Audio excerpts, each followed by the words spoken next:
कुठलेही राजकारण न आणता एक सभ्य आणि सुसंस्कृतपणा याचं दर्शन दाखवलं पाहिजे. त्या दृष्टीनं अनेकांनी देशातल्या किंवा देशाबाहेरच्या नेतृत्वाने प्रधानमंत्र्यांचं अभिनंदन केलं आणि ते असते. पण अवतारपूर्वी आणखीन काय या गोष्टी मला काही भाषा समजत नाही आणि मी अशाच्या मागे नसतो. त्यामुळे मी काही त्याच्यावर भाष्य करू इच्छित नाही.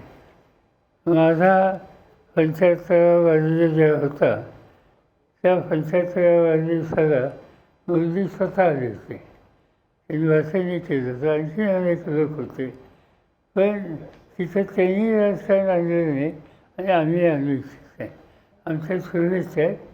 देशासाठी त्यांना काय करायचं असेल ते योग्य करावं एवढीच अपेक्षा. 75 वर्षानंतर संविधानिक पदावरून थांबावं असं कुठलं एक सूर RSS म्हणणं मोठा.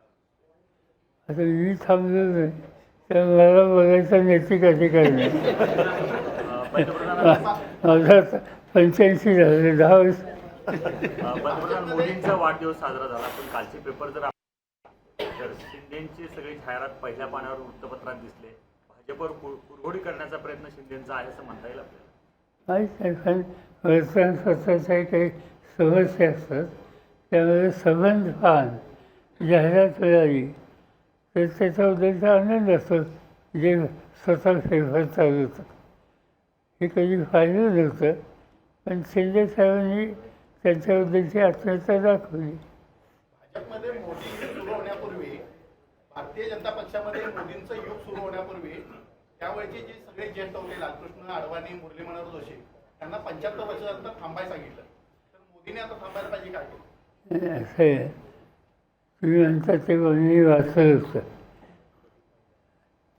त्याच्यावर आत्ता काही लोकांनी खुलासा केला आणि तो खुलासा असा आहे की आम्ही असं बोललोच नव्हतो.